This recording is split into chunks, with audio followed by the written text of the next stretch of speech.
This is a podcast from Minute Media. Hey guys, what's going on? This is Rich from the Over and Back Classic NBA Podcast. Just want to put a quick little note before this episode. We recorded this hours before we learned about the news of Bill Russell's death. So we had this episode scheduled, recorded, everything ready to go, and then we found out about the news of Bill Russell's death. We decided to still schedule and release this episode as normal, but don't worry, we are going to do a huge episode this week covering the life and the career of Bill Russell, one of the more iconic figures in sports history, of course, basketball history. We've done numerous episodes about Bill Russell. We had an entire series about Bill Russell 4 years ago called WrestleMania, but we are going to do as much as we can to honor his life and his career later this week. But we had this episode ready to go. We kind of wrestled with, hey, do we even release this thing or do we hold off and release our Bill Russell episode? Instead, we decided to release this one. So enjoy this episode about Dynasties and tiers of Dynasties and other fun discussions. And keep in mind that later this week, you will get an entire episode about the life and career of Bill Russell. We are going to do that for you guys. But yeah, this episode will be as normally scheduled and everything. Just wanted to let you guys know that this was recorded before we learned of Bill Russell's death. So again, we will have an episode later this week on the life and career of Bill Russell. But in the meantime, enjoy this episode. Thank you.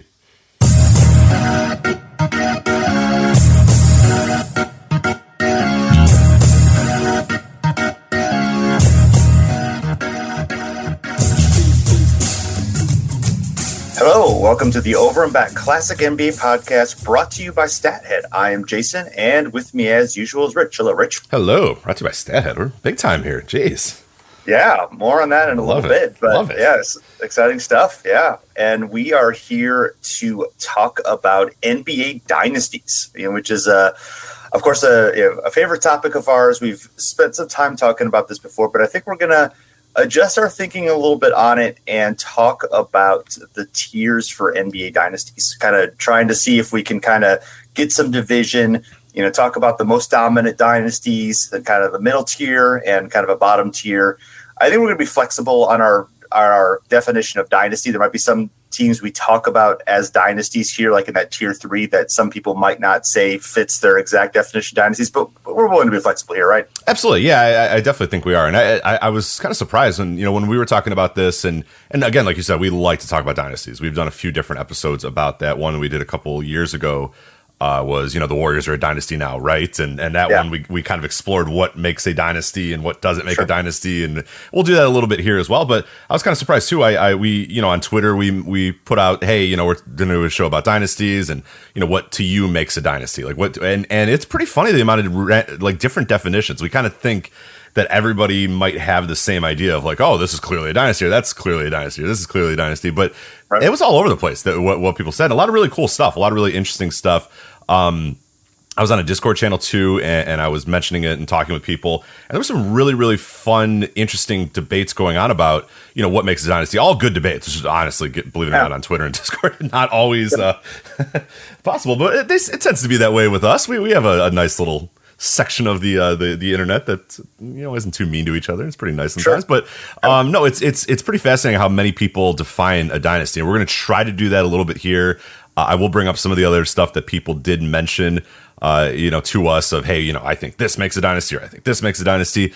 But yeah, we're going to be flexible about what we call a dynasty here and how to define it. But we're also going to try to give you an insight into what I think you and I both think a quote unquote dynasty is and what makes a dynasty. And I think these tiers are a great way to do that, where, are all these teams dynasties? Kind of, sort of, but it's we try to, dynasties with a capital D. We try to, define a little bit more here than just, your other dynasties. And it's tough. Like there's not as many like slam dunks. Oh yeah, those guys are definitely a dynasty. That I kind of thought, when we were starting to get ready for the show, that okay, well there's this team and this team, and it's gonna be funny. We have like a couple locks that are like no doubt 100% locks, and then a lot of other like, hey, let's debate these teams. So I think it should be fun. Sure. Yeah, I agreed. And, it's, believe it or not, it's been 4 years actually since we did that Warriors, our Dynasty show now, after they won their third championship, back to back with the second one, back to back with Durant. So a long time since we did that. Obviously, the Warriors have, added to their legacy since then. So we'll be talking about that, where they are, where maybe they could get to. So, yeah, lots of interesting discussion here. So just to kind of set the definitions here, we're talking about tiers for NBA Dynasty. So we have this defined in 3 tiers. Tier 1, dominant over a long period, only a few teams that clearly fit that definition. A couple that, maybe you could argue depending on how you want to make that argument. Tier 2, superiority over a long period plus some level of short-term dominance. So that the idea of dominance versus superiority, I think, is going to be interesting in a couple of cases. And then tier 3, I would say dominance over a short period or excellence over a long period. Yeah. So, we'll see how it goes. I would say the tier 1 locks. We're gonna I think this business, not a lot of debate on this, but we'll see how it goes. So I would say that there are 3 teams in NBA history that are absolute locks for tier 1 dominance over a long period. Very clear, really no debate on this. First, the Bill Russell Celtics, 11 championships and 12 finals in 13 years, 8 titles in a row. No debate about that. No, this is that is the very definition of a dynasty. Yeah. is that 11 titles, 12 finals, 13 years, 8 in a row. That's a dynasty. No debate. No one should even think about debating it. We shouldn't even spend any more time debating it. Lock them in, done, ready to go. Yeah. Let's go. Easy enough. The George Mikan Lakers, 6 championships in 7 years, absolute dominance of the early NBA. But they were all plumbers, though. Does it count if they were all plumbers? Yeah. Shut up. Yes, Mikan Lakers. 6 and 7, absolutely dynasty. Hey, listen, if an NBA player can unclog my toilet, that's a benefit. Hey, you know what? Honestly, if they were plumbers, that's pretty good. Like, that's not easy to do. To play professional basketball and be a plumber, that's also 2 good incomes there. I mean, maybe not as good of an income at this time, but in the off season, you're doing you're doing some pretty good work there. Rooting out some pipes. I kind of need one. So if you know a professional basketball player, I've been trying to change out my daughter's sink for like 2 weeks. So so if Marvin Bagley wants to come and help you change your sink out, respect the plumbers. Yeah, absolutely. That sounds great. Yeah. Right. All right, and then the Michael Jordan Bulls, 6 titles in 8 years, 2, 3. Streaks of 3 in a row. I don't want to get Pat Riley mad. We don't want the guy that goes to Pat Riley haunting the show again. We just got that Stathead sponsorship. Right. Pay it all. We don't want to get in trouble. Absolutely. Yeah. Speaking of Stathead, it's exciting times. We want to take this time to let you know this episode of Over and Back is brought to you by Stathead. It is the most powerful research tool in sports. Stathead is powered by the sports reference sites that you trust and use every day, including, of course, for listeners of this show, Basketball Reference. Absolutely, yeah. We use that, and longtime listeners of the show know that we use Stathead and we use Basketball Reference for everything that we do on the show. Most everything on the show. It's probably the tool we've used more than anything. Our brains maybe first. Our our wit second, I guess, and then Stathead third for sure. We use Stathead.com for a lot of stuff on the show constantly. From the moment that Stathead.com released their, subscription model, we were day 1 subscribers and have been day 1 subscribers since that time. But we want you to become a subscriber to Stathead as well. And you can use our exclusive promo code BACK. That's BACK, BACK, to get $20 off an annual subscription to any of Stathead.com's products. So promo code BACK gets you $20 off an annual subscription to any of Stathead's products. But we have a little bit of a bonus deal for those of you listening to the show on either August 1st or August 2nd. So it's a tight little window here from when we release this episode to when you can possibly use this promo. But if you are one of those lucky listeners, you are going to get Stathead.com's best deal they've pretty much ever done, ever. They're going to do a promo code Deadline22 to get a one-sports Stathead.com subscription for only $58. Or you can use the promo code FreeAgent22 to get the entire suite of Stathead.com products for only $128. So again, it's Deadline22 gets you one sport of Stathead.com subscription for only $58, and then Free Agent 22 gets you all of the suite of Stathead.com products: baseball reference, basketball reference, football reference, hockey reference, all that stuff for $128. So that is only on August 1st and August 2nd. If you listen to this on August 3rd, we're sorry, but hey, our deal still rules too. You can use that promo code back and you're going to get $20 off no matter what. So you can always use that back promo code, but if you are listening to this on the 1st of the 2nd, deadline 22 to get the one sports stat head for $58 or free agent 22 to get the entire suite for $128. So that is a really, really good deal. And our deal rules too. So all three of those deals are fantastic deals for the most powerful tool in sports research. Absolutely, yeah. And thanks to Stathead.com for sponsoring this week's show, giving us the tools to take our research to the next level. Absolutely. All right, let's do this. Yeah. All right. So we've got our tier 1 teams. Now we got to talk about tier 2. So I think the first two teams that we need to talk about are the 1980s Lakers and the Steph Curry Warriors. I think that you can make a case for tier 1, I think, in a couple of these. I think they're more solidly in tier 2. Let's see what we talk about. So we'll go with the Lakers first. So the case for the Lakers, of course, Magic Johnson, Kareem Abdul-Jabbar, being their most dominant players, 5 rings in 9 years between 1980 and 1988, a total of 9 finals in 12 years between 1980 and 91. I do want to say, obviously championships are important, but getting into the finals, I think, helps your case. I'm with you too. Yeah, I'm definitely. Right. I think I've always been pretty consistent about this. I think going to conference finals too, to me, is something that I always look at. Like rings are, obviously you want as many rings as possible. When you win, like the Russell Celtics did, then you are just so clearly, obviously, a dynasty and you're the best ever and all that sort of stuff. But I think just getting there is huge. I think getting to the conference finals is huge too. I mean, you have to get through a lot of stuff. You have to have a great regular season. You have to have a great playoff run. Yeah. I think getting to the conference finals should matter, and I think getting to the finals should matter a lot more. I mean, yes, rings are rings, and everybody loves rings, and everybody can debate rings and obsess about rings. But yeah, getting to the finals, and to me, that's what makes this Lakers team a really interesting case for tier 1, is that 9 finals in 12 years. Yeah, only got the 5 rings in 9 years. That's still pretty good. Let's be honest, 5 rings in 9 years is pretty good. But 9 finals in 12 years, that's pretty damn good over the course of 11 seasons too. 12 years, 11 seasons. That's nuts. That's really, really, to me, important stuff that I think should matter.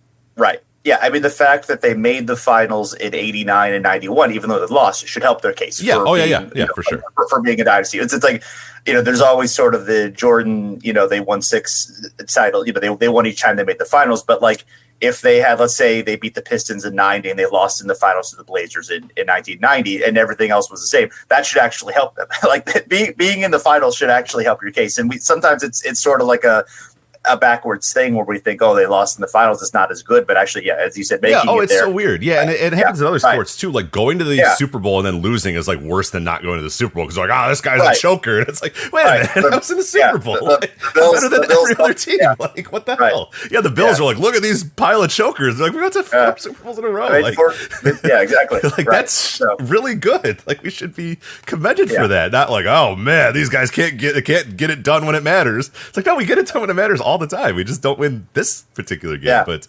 I'm right with you. So we are in lockstep on that for sure. All right. I mean, I would say definitely, the other team, and we'll get into them later, of course, is the Larry Bird 1980 Celtics, but clearly superior to the Celtics over that time. The 80 to 88 stretch, especially 5 rings to 3 rings, including 2-1 head to head. Now, the Celtics did have 3 rings to the Lakers 2 during a portion of that stretch from 81 to 86 that people kind of bring up, which I think is probably the main counter argument for putting them in tier 1. Again, it's not quite dominance. I say there's clearly superiority to the Celtics and to the teams of that era, not dominance. They did beat the Sixers 2-1 head-to-head in the finals between 80 and 83.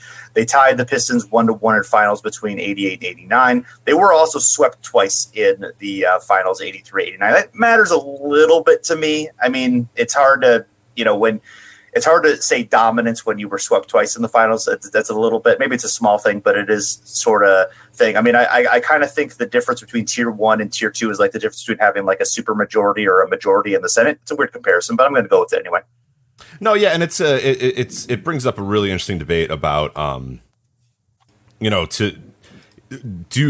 you still a dynasty if you're not like clearly superior to everybody else. Like it's sort of like it brings up like a planet debate, similar to our solar system, where can you be a planet if there's like other kind of very similar sized things near you, like and that that what ended up being why they took Pluto away. They're like, well, Pluto's not dominant enough to keep these other objects out of here, so no, Pluto is not a planet. So Pluto is a dynasty in my mind. I don't think there's a question about it. But I think we can all agree.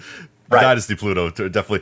And I think that was a pretty interesting debate that we were having on Twitter and other places as well, is that, can you have two dynasties at the same time? Like, are the Celtics of the 80s and the Lakers of the 80s, are they both dynasties? If they're both at the same time and they weren't powerful enough to push the other way, they weren't powerful enough where one is clearly superior. I'm with you that I agree the Lakers are superior to the Celtics, but I think I think people might debate you, like you said, they might debate you with, hey, that early stretch, the Celtics were definitely better. They had more, they did this, they did that. And like, I could absolutely see an argument to be made for that. I think overall in totality, the Lakers, throughout the rest of the decade, the Celtics started to lose a little bit of the fire in the last, 8 parts of the 80s or whatever, as injuries and age piled up or whatever, and the Lakers kind of jumped ahead, but I don't know. Yeah. Like, I guess that is a pretty fun debate to have, is that can you be a dynasty if there's another dynasty, at the same time as you? And I guess East-West, it definitely works.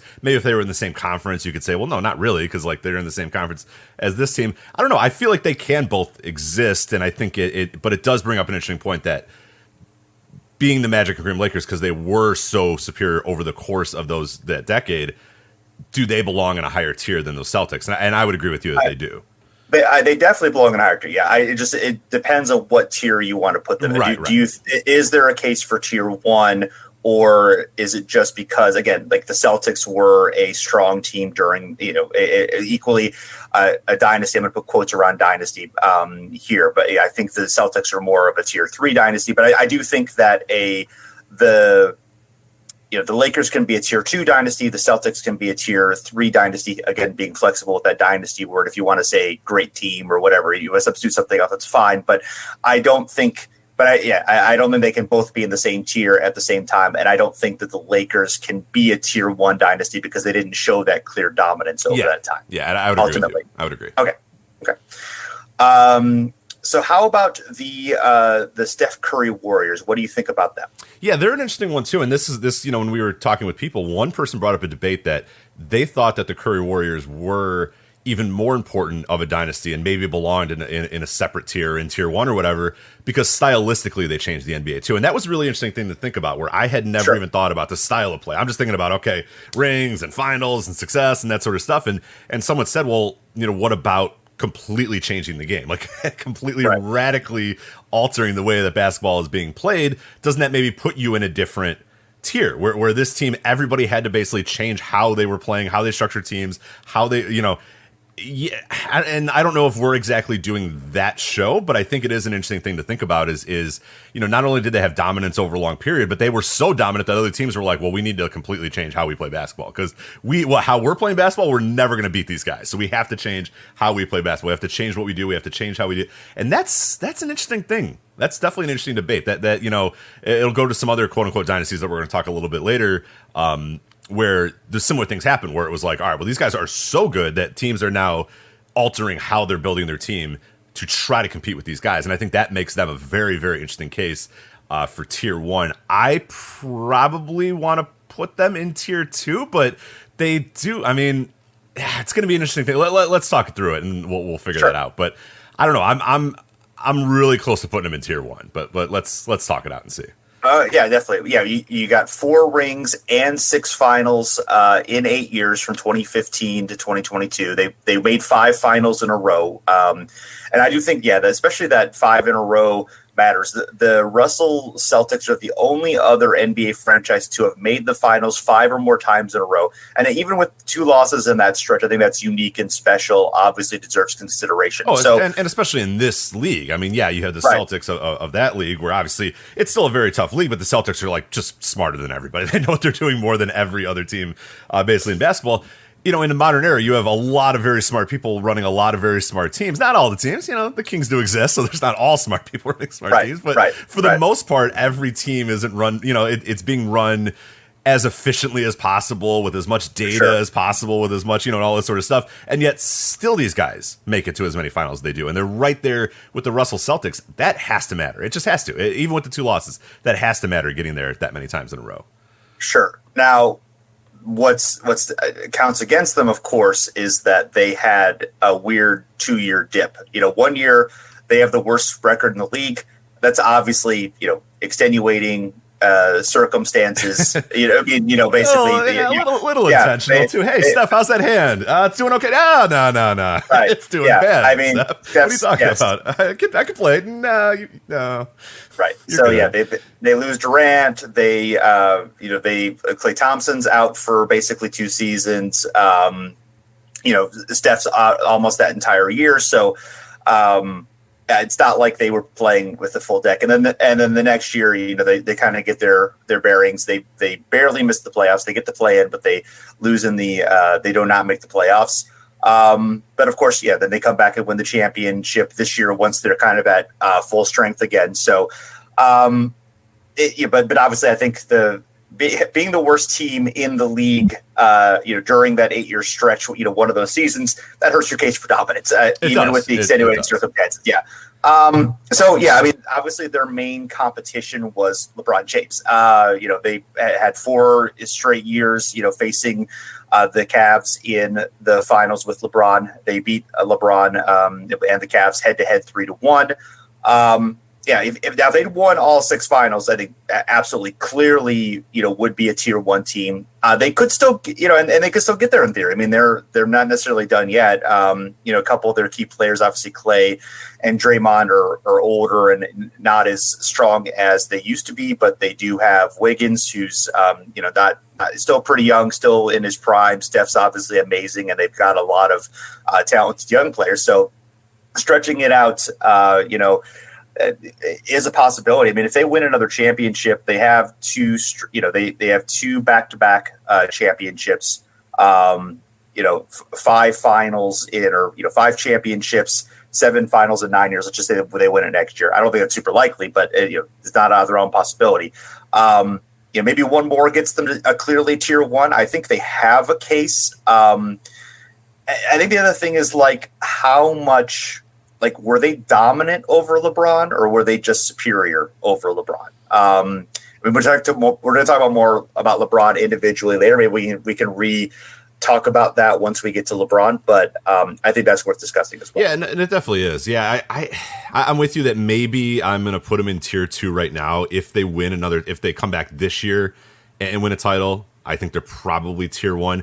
The worst record in the league, that's a tough one, because you're always going to look at that and go what the heck? There's going to be people 25 years from now, 30 years from now, they're going to look and go, what the heck happened with that year? We lived it, we're living it right now, so we kind of are well aware that it was not exactly, it was extenuating, intended circumstances in a lot of ways, that this was kind of the goal. And it again speaks to a different NBA where it's you know what, having the worst record in the league is not the worst thing, because we'll get a good draft pick, we'll do that sort of stuff, where that'd be unheard of in the Russell Celtics years. Or they're smart enough, they maybe would have done that too, but they knew what they were doing. But it definitely does hurt it. I mean, it's such a clear and clean, those other teams we talked about in tier 1, the Russell set, it's clean. You look at their basketball reference page and it's just oh yeah, look at these guys. They're just winning titles and they're winning all these games every single year. Jordan Bulls, same thing.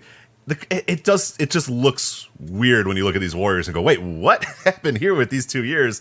But I think maybe, like you said, if they get those back-to-back titles, if they win this year, and they get that, they go back-to-back again and they win another title, then maybe it looks a little cleaner and it looks a little bit more obvious, and maybe you forget those 2 years, or those 2 years don't really matter as much, because it's wow, look at what they did. So I'm with you that maybe tier 2 for now. The stuff about LeBron, I think that'll be fun to talk about when we get to LeBron, because he's kind of we quoted him as a single player dynasty, because obviously he moved around a bunch of different places during that time. But no, I agree. I would put him in, or I'd put the Curry Warriors in tier 2 for now. But I think very, very close to becoming a tier 1 team. Okay.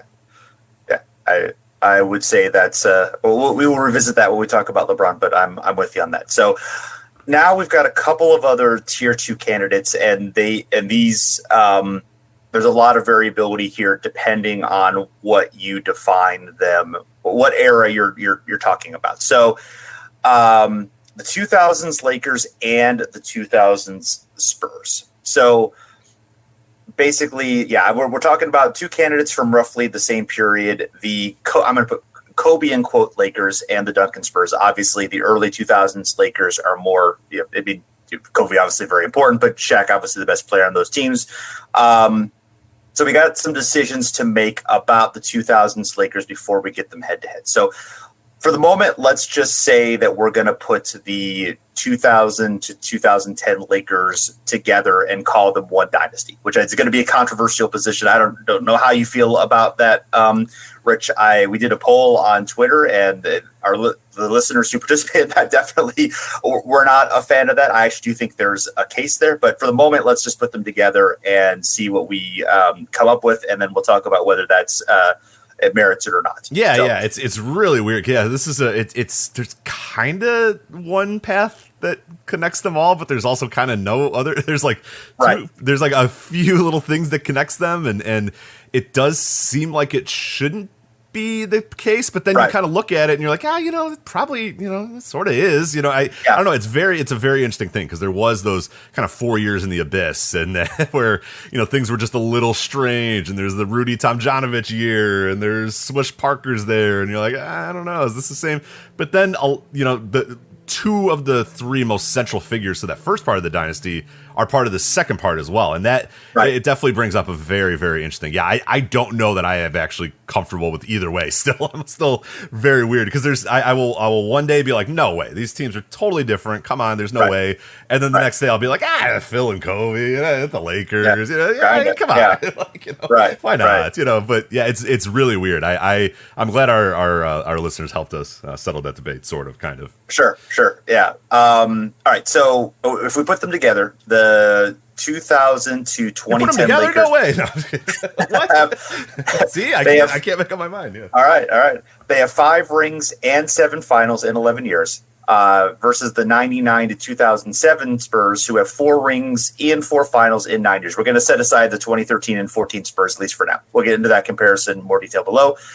First, let's talk about the Lakers, the arguments for putting those Lakers together. So putting basically the 2000 to 2004 and 2008 to 2010 Lakers together. So the two stretchers, they both have Kobe, obviously. They both have Derek Fisher. They both have the same coaching staff, same ownership, same executives, etc. Is that significantly different from the beginning and the end of other comparable dynasties? For example, Tim Duncan, only common player between the 1999 and 2007 Spurs, 2003 and 05 and 07 Spurs. However, all of them had Duncan, Bowen, Ginobili, and Parker. So a lot of continuity in those last 3 championships for the Spurs, but Duncan is the only one there at the beginning.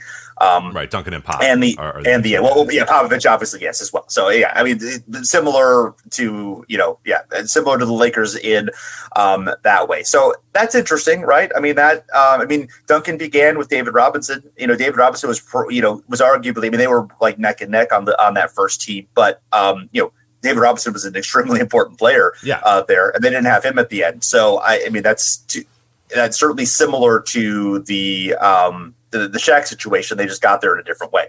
Yeah, no, it definitely is. And yeah, when you look at like some of those tier 1 teams, Russell Celtics, there was a few guys that came in and out, but for the most part, that was like a locked in team for most of the time. Yeah, a few parts, would drop off here and there, but the bulk of the guys were there forever. The Mike and Lakers, very similar as well. The bulk of the guys were there. And the Jordan Bulls, other than adding, or swapping out, Horace Grant for Dennis Rodman, basically, like it's Phil, it's Pippen, it's Jordan. But with that said, like, all the supporting players changed. That's true. So it does make a very interesting. Yeah, it's like the supporting cast of the second 3 in a row was definitely a completely different than the first one. Ron Harper, Steve Kerr, all these guys are there in that second run. Tony Kukoc that are not there in that first run. So, yeah, man, I don't know. Right. It does bring up an interesting point. Is like, well, why do we hold those dynasties? It's like, oh yeah, those are cool. And then this one, which most of the key pieces are still there, except for obviously one giant key piece. But I don't know. Yeah, I don't know that it would be similar to like if Pippen left the Bulls after, Jordan retires, Pippen gets traded to the Sonics or whatever, and then Jordan wins 3 titles with Sean Kemp or whatever.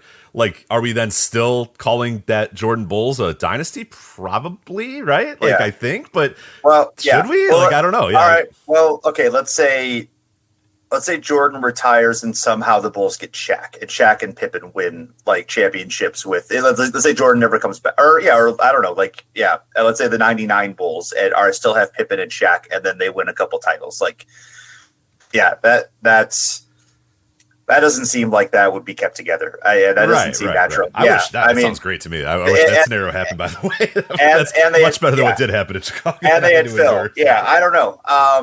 That one scene does seem very different to me, but that's just hard. That's a hard mental thing. Yeah, it's difficult. But some of the others, I mean, Russell and Sam Jones are, only players who were there the first 2 years of the and the last 2 years of the Celtics dynasty. Everyone else on the first Celtics title team had retired by 65. So a lot of them were there for a long time, but a lot of, there were only a few common players there, but the only common players from 59 and 66, which is the first and last year of the 8-year run, were Russell, Sam Jones, and Casey Jones. So, lot of changes to those teams at the beginning and the end. Yeah, Magic was the only player on the 80 and 91 Lakers. They also had different coaches, and Magic, Kareem, and Cooper were the only ones who were both on the 80 and 89 Lakers. So, a lot of changes there too. Jordan Pippen, the only players who are on both the 91 and the 96 Bulls. So not even at the end of the Bulls, the beginning of the second 3 in a row was only Jordan Pippen. Phil, obviously, as well. So, I don't know. And also the down period for the Lakers, wasn't as far down as it was for the Curry Warriors. It was one season longer, but I think that there is a lot of cases, but we do have some arguments against as well. If you a few arguments against as well, if you want to get into that. Yeah, let's do that. So the 2 stretches, obviously, that we mentioned here, 2000 to 2004, 2008, 2010, both Kobe and Fisher, same coach staff that you said. You mentioned the Duncan Spurs, where the connection kind of stays the same, all that sort of stuff. The arguments against really, I guess, would be that Shaq and how important Shaq was to that first run.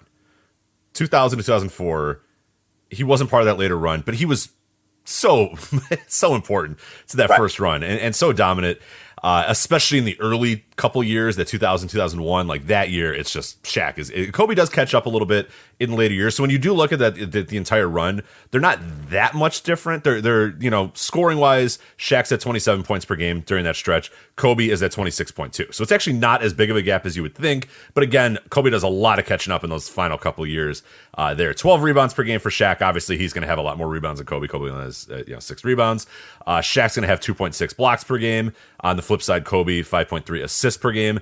Effective field goal percentage, and I think that maybe for people that watched those Lakers years, Shaq had 57.6 effective field goal percentage. Kobe had 48.1. Obviously, Kobe's taking difficult shots. He's taking mid-range jumpers. He's doing all this sort of stuff. Shaq is just, backing guys down and throwing his nuts in their face basically every single time. And it was pretty wild. Like, sure. Like, stat wise, it might not seem that different, but like, go and watch like the 2000 finals, go and watch like the 2002 finals. It's like, Shaq is so clearly like the reason that team is Kobe's obviously a great part of that team, very important. That team doesn't win titles without Kobe.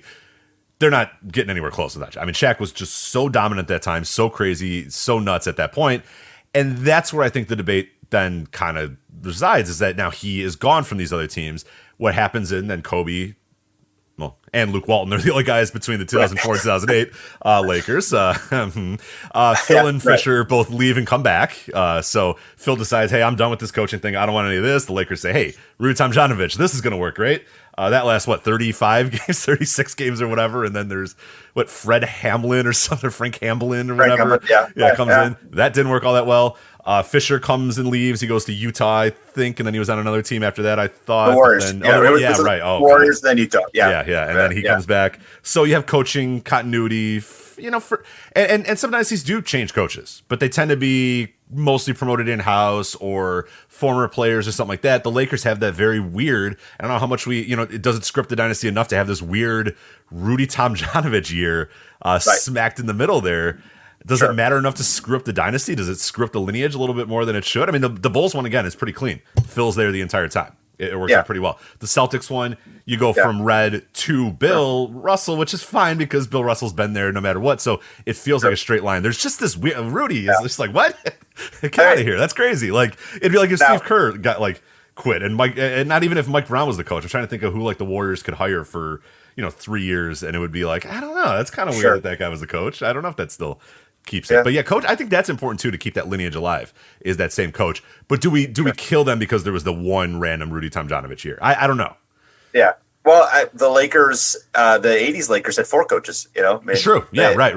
Yeah. Right. So, I mean, now, obviously Riley got promoted within, Mike Dunleavy was just kind of there at the end. So, it was mostly Riley, but it was definitely, there were other coaches obviously involved as well. I always forget that Dunleavy coached that team that last. Yeah, right. It's just like, you're like, oh yeah, there's Dunleavy. Yeah. How's that going? Not great. All right.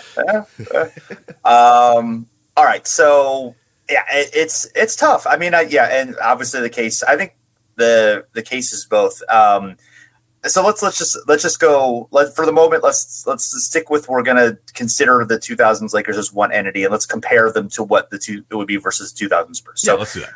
Again, the Duncan Spurs, 4 rings in 9 years between 99 and 2007, 5 rings and 6 finals in 16 years if you go between 99 and 2014. So I would say 5 rings in 16 years, probably stretching the term superiority over that time. I mean, they're excellent over that time, and we'll get into exactly how excellent they are. But I think superiority during that time, there's other teams that I think were superior to the Spurs during those stretches. Now, 4 rings in 9 years, definitely a better case. So how long is it fair to stretch things out? So if you look from the years 99, 2010, the Lakers have 5 rings in 7 finals. The Spurs have 4 rings in 4 finals. If you look between 99 and 2014, the Lakers still 5 rings, 7 finals. They were over 600, 11 seasons out of that. The Spurs, 5 rings and 6 finals, over 600 all 16 seasons of that, which is obviously pretty amazing. So is it fair to extend this far? Certainly the Lakers were attempting to win the championship. They're putting teams together that it thought could do so. 2013 is, of course, now this is going to be fun, Kobe, Nash, Dwight team. So it's not like the Lakers gave it up during that time. They were still trying to win championships basically during the thing.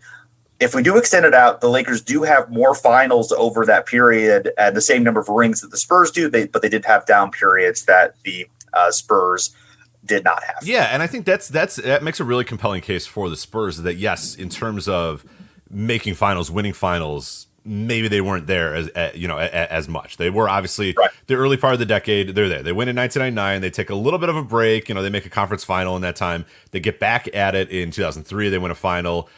They then win the finals again in 2005. Then again in 2007. And then there's this period where they're not winning titles. They go to the conference finals in 2008. They go to the conference finals in 2012. They lose the finals in 2013. They win the finals in 2014. And otherwise, I mean, they're winning in 2011. They win 61 games that year, and they lose in the conference first round, which is kind of one of the bigger upsets. The Grizzlies, and it, almost one of the bigger playoff upsets in NBA history. It's like, what in the world? Like, how is this happening? So, I do wonder if now I regular season is regular season, but the fact that they just never fell off, like they were always winning 50 plus games. I mean, the one year they only win 50, but otherwise they're winning 54, 56, 61, 58. Like they're winning a ton of games in this period as well. They are still very, very, very competitive, but not dominant, like you said. So this brings up the excellence thing. It's like there was a period where you weren't scared of the Spurs as much as you were like, the Spurs, they win a lot of regular season games, but I don't know, are they going to ever be able to get back there? So it made which is cool because it made the 2013 and 2014 Spurs that much more fun because nobody expected them to ever get back there. It was kind of like, they're kind of playing out the strings of this dynasty, and these guys are starting to get old, and then all of a sudden here comes Kawhi Leonard, and it's like, oh, whoa, like here's a shot of energy that this team neaded, and then they're off to the races, and they go to back-to-back finals. But for people that weren't living in that time, they kind of became like playoff chokers. Remember that? There was this period where it was like, the Spurs used to be able to like get it done in the playoffs, and now they just have a great regular season. They win 58 games and they go to the playoffs and they just kind of can't get it done. They can't get over the hump. They can't do that. So, but I don't know. Does that, again, I think when you preface it by excellence versus dominance, I think that's perfect. They were an excellent team throughout this entire period. They were not a dominant team. And they were not probably clearly superior over the right amount of time to say, I agree. I would agree. Put them in tier 2. So yeah, a little more to get to, but I think that's kind of where I'm concluding as well. So yeah, head to head, Lakers. If you look at their playoff battles during the time, the Lakers actually won 4 times. The Spurs won 3. The 99 semis, the Spurs won 4-0. The 2001 Western Conference Finals, the Lakers swept. 2002 West semis, the Lakers 4-1. 2003 West semis, the Spurs 4-2. 2004 West semis, the Lakers 4-2. 2008 Western Conference Finals, the Lakers 4-1. And the 2013 first round, the Spurs was swept the Lakers. Kobe was out with that one with an injury. So it's close again. In the playoffs because it's head to head. All these things are pretty close. Ultimately, I think that we have 3 realistic options here if we consider the Shaq, Kobe, Gasol years to be one dynasty with an interruption in the middle. So I would say either the Lakers win with a slight edge over the Spurs over that stretch. They end up as a tier 2 dynasty that they were slightly superior over the Spurs, and the Spurs end up as tier 3 because they qualify with excellence over a long period. Or we consider it a tie, and both of them are considered tier 2. They were equally superior. That one's kind of hard because I don't think you can be equally superior. And then we consider it a tie. Both are bumped down to tier 3. They were both excellent, but neither of them can quite claim superiority. So also if we consider it the separate, it's actually fairly similar result. But let's talk about what we think about that first. Yeah. So if we could say, I don't know. Yeah, so if we consider the Shaq and Kobe Gasol things to be separate, it's like you said, kind of the same result with the Spurs too. The Duncan Spurs, 4 to 9 years, 1999, 2007, clearly superior to the Kobe Shaq Lakers, 3 in a row, 4 finals in 5 years. I would say no, especially when the Lakers win the head-to-head battle in the playoffs. But the Kobe Shaq, they're not superior to the Spurs either, really. I mean, they kind of were, but not enough.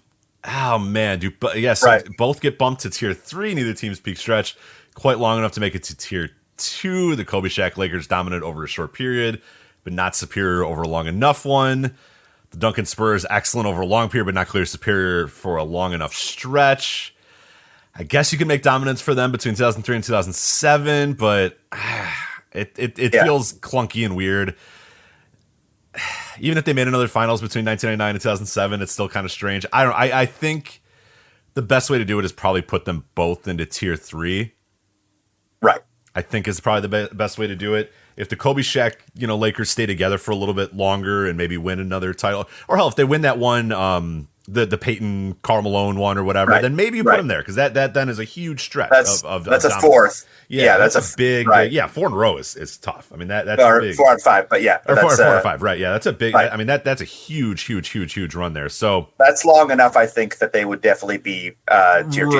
Right. So I would agree that puts them in tier 1 or tier 2 for me, maybe even in tier 1. But because that doesn't exist, because there's the break, because there's the Smush Parker Kobe years that aren't that good. Right. They're fine, but they're not that good.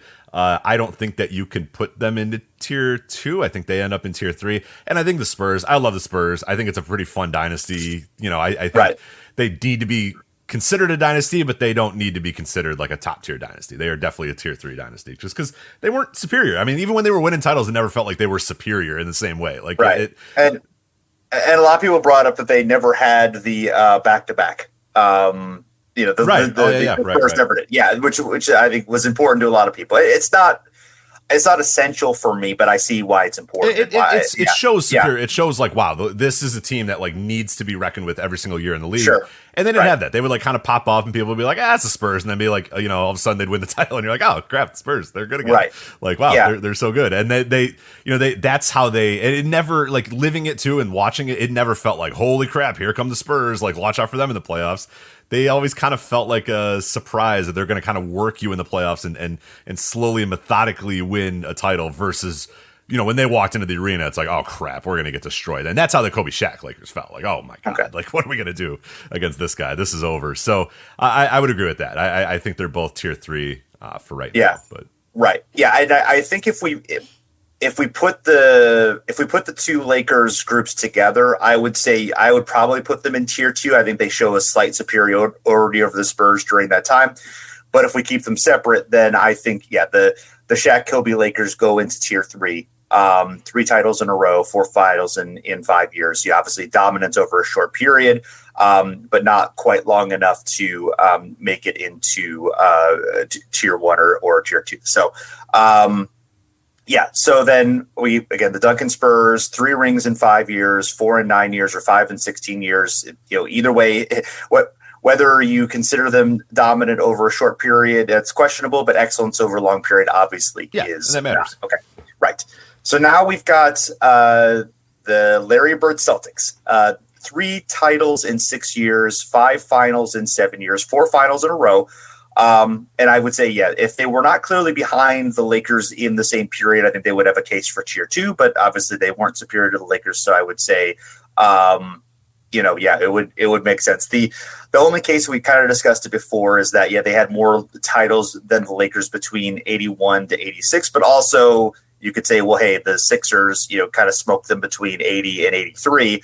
They were 2-1 head-to-head in those circumstances. So I would say I'm comfortable with them being in tier 3. Yeah, they were always around. They always hung around. They were, again, excellent.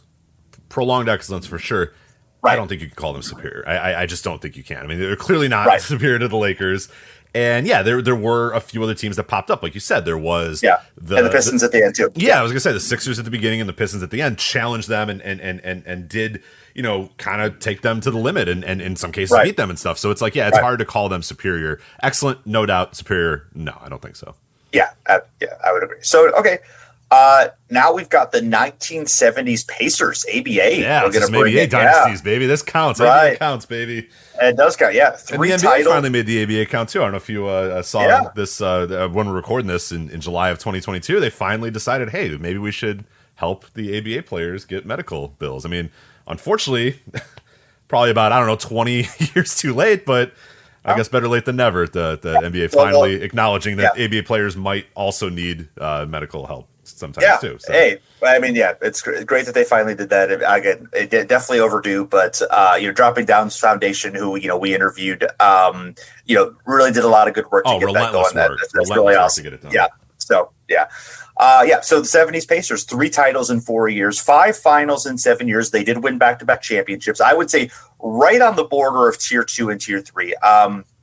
They were clearly the superior team in the league for most of those 7 years. Was it long enough?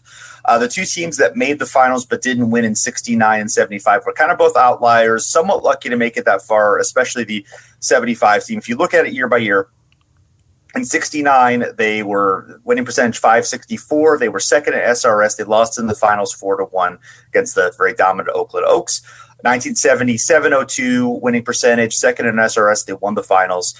71, 690, second in SRS again, lost in the division finals in Game 7 to the eventual champs. 72, 560 winning percentage, third in SRS, won the finals. 73, 607, fifth in SRS, won the finals. They by 72 and 73, when they won the back-to-back titles, they tended to coast during the regular season and then be great in the playoffs. Obviously, the 2000s Lakers did that to a degree too, so it's not the only team that ever did that. 74, they were 548, fifth in SRS, lost the division finals. So 75, 536, fifth in SRS, lost the finals 4-1. So, they weren't definitely they weren't quite a dominant regular season team, which I don't know how much that actually matters here. But I mean, that speaks to dominance at a certain level. I don't know. Do we think that they quite make long enough? I probably put them in 3. Okay. I think they have a case for 2. I think the regular season part does kind of hurt them a little bit, and plus, I really wish in 1971 they would have just won that, because if they win that, it's a no-brainer for me that they're easily in tier 2. maybe even a possibility of because then you have losing in the finals, winning in the finals, or at least in 71 making the finals. Like losing in the division finals in a game 7 to the eventual champs does matter. That is important, but still, like I kind of wish they had made it to the finals that year because then you have lost or won, and then another year after that, losing them. So I don't know. I think that 71 year just bothers me that it kind of interrupts everything. And I don't know. It's tough. Yeah, they're really good and they belong on this list. They are a dynasty, absolutely. I probably am going to put them in tier 3 though. Okay. I think that's fair. I think they're right on that border, but I think tier 3 is totally reasonable. Yeah, I mean, I would say again, assuming we're putting the Warriors and the '80s Lakers in tier 2, I think they're behind both those teams. Right, so I think tier 3 makes sense. All right, so now we have the Havlicek. So okay, this is going to be a stretch, but hear me out of this. So, gonna look and see if we could consider the 1968 to 76 Havlicek Celtics a dynasty. So I don't know if you might call this like a spinoff or a branch dynasty, but spinoff. if you're talking about this team, so we had a previous episode where we concluded that we thought that John Havlicek was the best player of the 68 and 69 Celtics. Of course, the last 2 years of the Bill Russell run, but at that point, obviously Russell. Really important. Still had arguments for being the best player, but we decided that Havlicek was probably the best player on both those teams. So Havlicek joined the Celtics in 63, was on the last 4 title teams of the 8-year run, wasn't really a go-to player until 67, although he did collect 2 second-team All-NBA nods before then. And again, as we argued it, was the best player on those last 2 title teams at the end of Russell's career. So the 69 and 74 Celtics, they won the championships in 74 and 76. They do have some continuity in addition to Hondo, and of course, Red Auerbach still is the team president. There's Don Chaney, there's Don Nelson. Coach Tom Heinsohn, of course, was part of the Celtics dynasty, although he was not involved directly with the 69 Celtics. So I don't know. Again, he was the best player probably of 3 of the 4 championship teams. This is, I think, just more maybe an interesting thought exercise than a continuing dynasty. But any thoughts into that? No, it's an interesting one, and it speaks to what I was talking about a little bit earlier, where I think continuity in terms of the coaching staff, continuity in terms of the management, I think all that stuff does kind of matter, and that's what makes this Havlicek Celtics a really weird thing. I think people kind of underrate or just I don't think about these Celtics for some reason, but they, Russell retires and they have, a brief blip, but then they're like right back and they're still dominant. Havlicek, like you said, is really, really good on those final teams. And yeah, we argued it on the episode we did a couple of weeks ago with that. He is arguably the best player of those 68 and 69 title teams. And yeah, the continuity I think does matter and does make this a really interesting case. Like I don't know that we can attach these on to the Russell Celtics, but yeah, I don't know if it's a spinoff or kind of like a child dynasty or whatever. But yeah, there's a lot of continuity between these things. Tommy Heinsohn, obviously a part of the early Celtics. Yeah, and they played a similar style. Yeah, they were still, they were still kind of running the show and keeping things together. Don Nelson's there, Don Chaney's there. Sure. It kind of looks and feels the same. It's just Havlicek's in place of the other guys. The dominance still feels like, oh crap, the Celtics are still here and they're not going away. Yeah. Jared West would probably consider them all one thing. Right. I mean, as he tosses and turns at night and goes, God damn it. Obviously they were not had not the same level of dominance in the 70s that they did in the 60s. But yeah, there's a lot of continuity. I think it's an interesting thought exercise at the very. I think you could make the case that you could consider this team to be like I said a spin-off dynasty or whatever, and have them be a tier 3 dynasty. I think they have enough accomplishments in that time that I think you could definitely make that case. Absolutely. All right, so who else is in the mix? If you're just looking at teams that have multiple titles over a short period of time, would you consider any of these to be dynasties? So first we have the 2011 to 2014 Heat. The Heatles won 2 titles in a row, 4 finals in a row. Any case for them as a candidate for tier 3? I would say if you look at the other teams that have made 4 finals in a row, You've got the 57 to 66 Celtics who won 10 in a row, the 82 to 85 Lakers, the 84 to 87 Celtics, the 2015 to 18 Cavs, and the 2015 to 19 Warriors. Of course, it made 5 in a row. So, we can get into the other teams that won back-to-back titles or had like a similar stretch of multiple titles over a short period. But what do you think? Do you think there's any case for the Heat as a tier 3 dynasty? Yeah, I don't know. It's a weird one. We're going to talk about single-player dynasties a little bit later, and I think because the NBA changed so much during this time and players moved around a little bit more freely, including LeBron himself, I don't feel comfortable calling this Heat team a dynasty, but I do feel comfortable calling like LeBron a dynasty, which we're going to get to here in a bit, because he is the central figure in like 2 of those teams that you mentioned there of going to 4 finals in a row. He's the reason those 2 teams are really go to those 4. I don't know that I can call this Heat one. I don't know that I can call them a dynasty. I think some people might. I could see the argument that people would make. I just don't think they are. I think it was too short. I think there was a lot of turmoil in the beginning and the end that kind of takes it away. I don't know. It was a big deal for a little while, but it didn't feel like it's sustained enough for me to truly call it a dynasty. So I'm going to go no, that the Heat are not a dynasty. Okay. Yeah. So if you look at the other teams that are multiple titles over a short period, you've got the 2008 to 2010 Lakers who won 2 titles and made 3 finals. Again, this is not considering part of the overall COVID. Yeah. And this team by itself, no way they're a dynasty. No way. Right, exactly. Yeah, 94 to 95 Rockets, 2 titles in a row. 88 to 90 Pistons, 2 titles and 3 finals.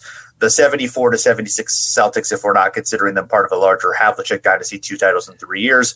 74 to 76 Nets, 2 titles in 3 years. And the 1970 to 73 Knicks, 2 titles and 3 finals in 4 years. So, yeah, I would say might call the Knicks a dynasty, but I would agree that they are not. So. Right. Yeah, I would. The only reason I would consider the Heat like a little bit above the rest of these is because they did make the 4 finals in a row, which is a very rare occurrence. But yeah, I'm agreeing that I am agreeing with you that they're not by themselves part of one. So yes, so single player dynasties. We did discuss this, 4 years ago on the other show, but I have a few expanded thoughts here. So obviously things have changed. For example, LeBron James has another championship with a 3rd franchise. So if you combined the Heat, the Cavs, the Lakers over the 10-year period, 2011 to 2020, LeBron 4 rings and 9 finals in 10 years. So if you were going to unite them all into one dynasty, if you compare them, their main competition, of course, would be the Steph Curry Warriors, and they would have, the Warriors obviously have the same number of rings during that period as well, or I guess if you had to go through the 2022 period. And head-to-head from 2015 to 2022, LeBron has 2 rings and 5 finals versus the Warriors 4 rings and 6 finals during that period. So if you linked all these teams together, if you consider the LeBron teams to be one dynasty, probably tier 3 because of, I would say, the Warriors of the same stretch were superior to the LeBron teams. Obviously, the head-to-head, the Warriors beat LeBron's teams, 3-1.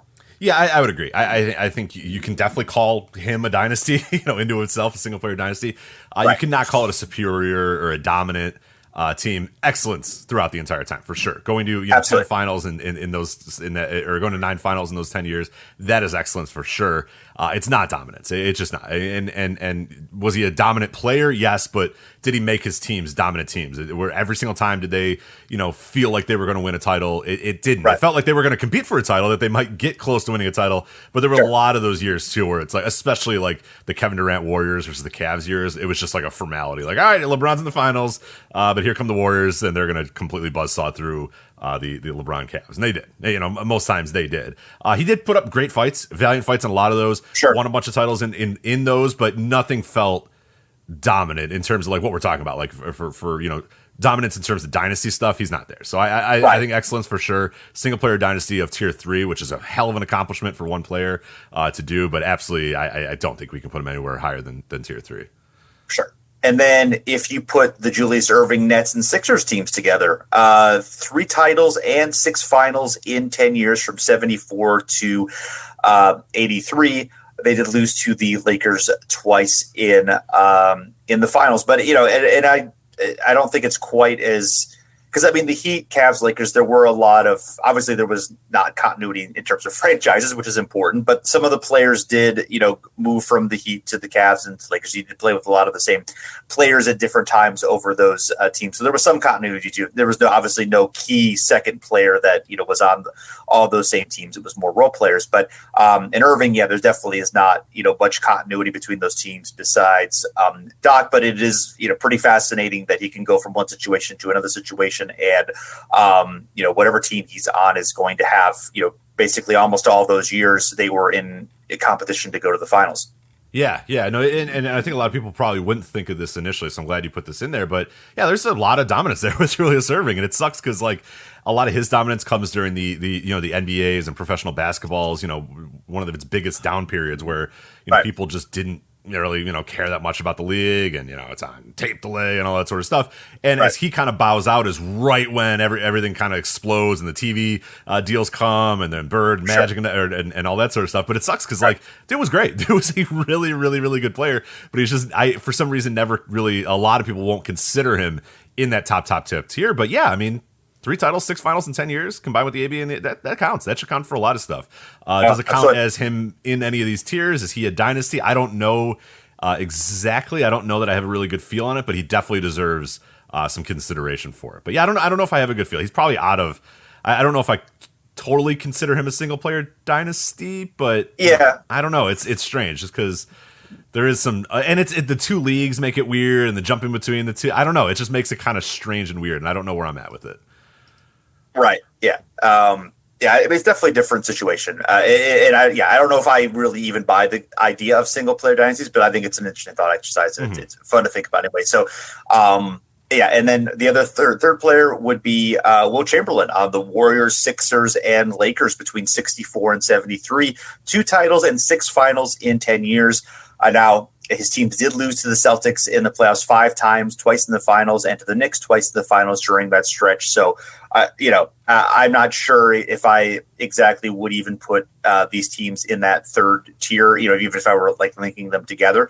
But again, another interesting thought exercise. Another guy who's like, he's going to give you a chance to compete for a championship pretty much every year, even though obviously you bumped into the Celtics buzzsaw a lot of those times. So absolutely, yeah, it makes it tough because just because the playoff failures and the finals failures again. But like we said, I think getting there does count, and getting there should count.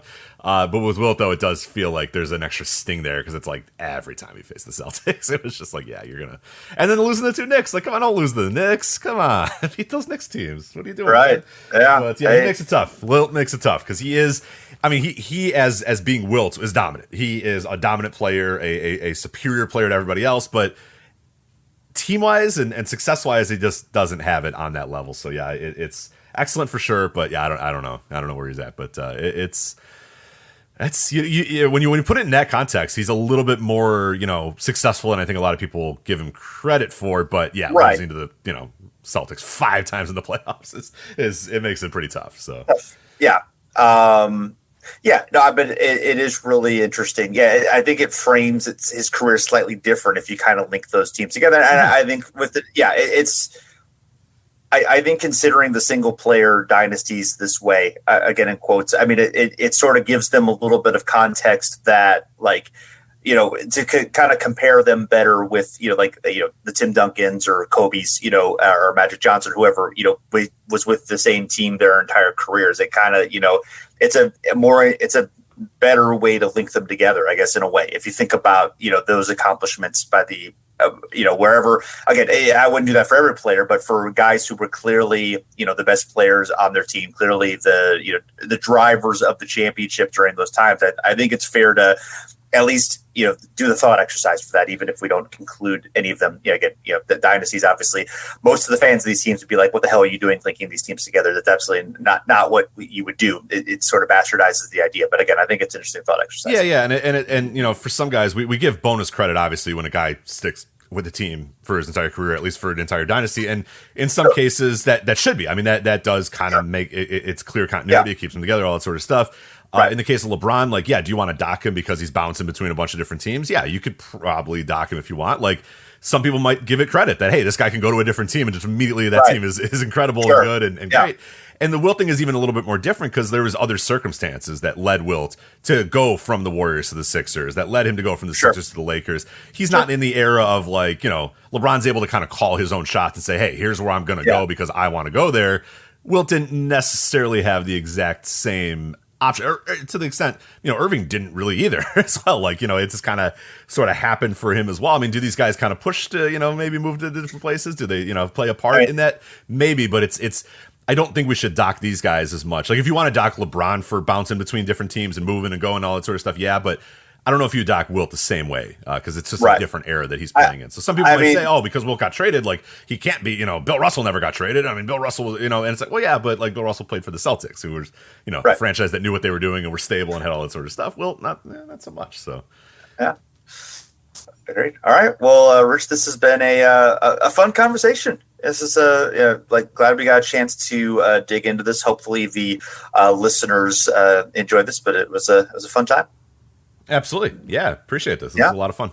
Yeah. So don't forget to check out stathead.com. You can use our exclusive promo code BACK. That's BACK. Get $20 off an annual subscription to any of stathead.com's product. If you're listening to this August 1st or August 2nd, you can use the promo codes Deadline22 to get a one-sport stathead.com subscription for only $58, or code FreeAgent22 to get the entire suite of stathead.com products for only $128. So check out stathead.com. Definitely a great product, as we mentioned, essential to what we do for this show. So thanks to all of our listeners. Thanks for checking us out. You can, of course, find us on any streaming platform. If you could leave us a rating and review, we would greatly appreciate that. We are on social media, Twitter and Facebook at Over and Back NBA. So feel free to yell at us nicely for